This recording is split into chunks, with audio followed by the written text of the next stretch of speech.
Tribunal পরবর্তীতে আমাদের আবেদন মঞ্জুর করে তাদেরকে ট্রাইব্যুনালের মামলায় গ্রেফতার দেখিয়েছেন এবং কারাগারে প্রেরণের নির্দেশ দিয়েছেন।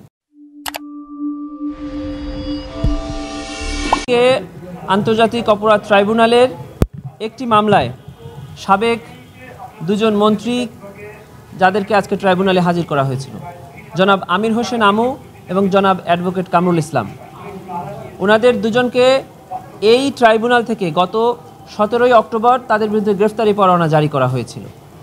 পরবর্তীতে তারা দুজন গ্রেফতার হয়ে ঢাকা আদালতে উপস্থাপন করা হয়েছে এবং নিউ মার্কেট এলাকার একটি মামলায় তাদেরকে গ্রেফতার দেখানো হয়েছিল। পরবর্তীতে আমরা 2 ডিসেম্বর ট্রাইব্যুনালে তাদেরকে উপস্থাপনের জন্য একটি আবেদন করি, যে আবেদনটি ট্রাইব্যুনাল মঞ্জুর করে আজকে দিন ধার্য করেন তাদেরকে ট্রাইব্যুনাল উপস্থাপন করার জন্য। সেই প্রেক্ষিতে আজকে কারা কর্তৃপক্ষ এই দুজন ব্যক্তিকে ট্রাইব্যুনালে উপস্থাপন করেন। তাদের বিরুদ্ধে ইতিমধ্যে তদন্তে যে সমস্ত অভিযোগ পাওয়া গিয়েছে আমরা সেগুলোকে ট্রাইব্যুনালের সামনে পড়ে শুনিয়েছি, তারাও শুনেছেন। ট্রাইব্যুনাল পরবর্তীতে আমাদের আবেদন মঞ্জুর করে তাদেরকে ট্রাইব্যুনালের মামলায় গ্রেফতার দেখিয়েছেন এবং কারাগারে প্রেরণের নির্দেশ দিয়েছেন।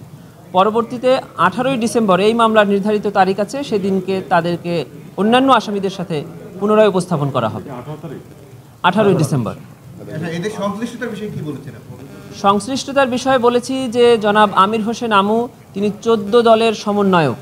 14 দলের সমন্বয়ক থাকা অবস্থায় 19 জুলাই 2024 তারিখ সারা দেশব্যাপী যখন মানবতা বিরোধী অপরাধ চলমান আছে, গণহত্যা চলমান আছে, তখন 14 দলের একটি বৈঠক সংগঠিত হয় গণভবনে। এই বৈঠকে তিনি একজন নেতৃত্বস্থানীয় ব্যক্তি ছিলেন এবং সেই বৈঠকে কারফিউ জারির সিদ্ধান্ত হয় এবং কারফিউয়ে দেখা মাত্র গুলির সিদ্ধান্ত হয় এবং পরবর্তী আপনারা 20 তারিখ থেকে দেখেছেন সারা দেশে কিভাবে নিরীহ নিরস্ত্র সাধারণ ছাত্র জনতার উপরে নির্বিচারে গুলি করে তাদেরকে হত্যা করা হয়েছে, চিরতরে পঙ্গু করা হয়েছে, অন্ধ করা হয়েছে, আহত করা হয়েছে।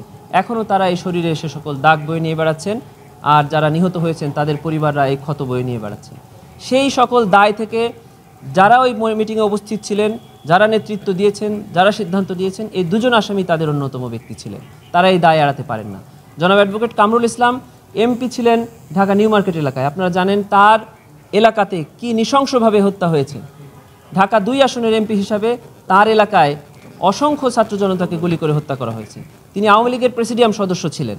তার আওয়ামী লীগের প্রেসিডিয়াম সদস্য থাকা অবস্থায় আওয়ামী লীগ দলীয় সিদ্ধান্ত নিয়ে ছাত্র আন্দোলনের বিরুদ্ধে অবস্থান নেয় এবং তার দলীয় ছাত্রলীগ যুবলীগ নেতাকর্মীরা অস্ত্র নিয়ে এবং সাথে আইনশৃঙ্খলা বাহিনী চাইনিজ রাইফেল দিয়ে গুলি করে সাধারণ ছাত্রজনকে হত্যা করে।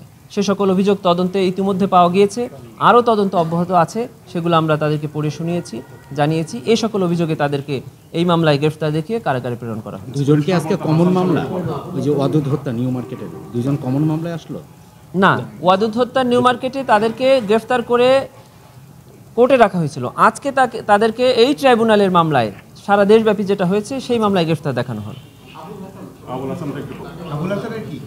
আবুল হাসান যাত্রাবাড়ি থানার সাবেক ওসি।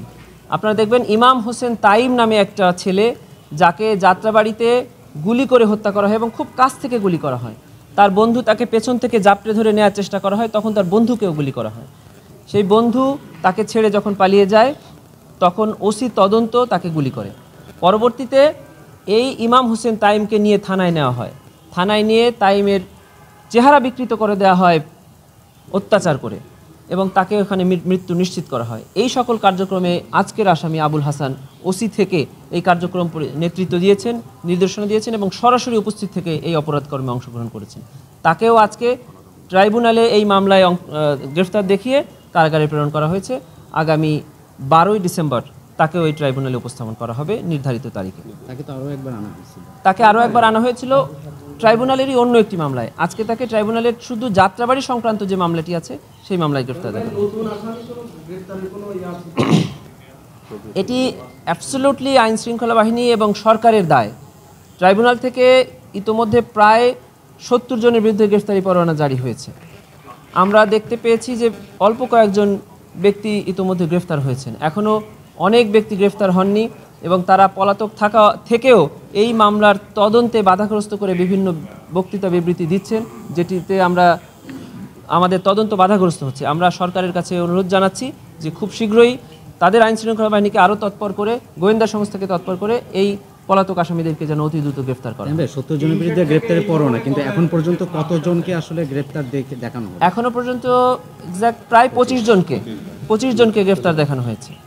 তারা ভাই শেখ হাসিনার ওয়ারেন্টের কোনো আপডেট আছে আপনাদের কাছে? না, আমরা- এটা পাঠিয়েছিলেন যেটা আমরা রেড নোটিশের অ্যাপ্লিকেশন করেছি, সেটি এখনো পেন্ডিং আছে, আমাদের কাছে এখনো কোনো রেজাল্ট আসেনি। না, এটা আমাদের বিজ্ঞ চিফ প্রসিকিউটর সাহেব আসবেন, উনি এসে সিদ্ধান্ত নেবেন। Thank you.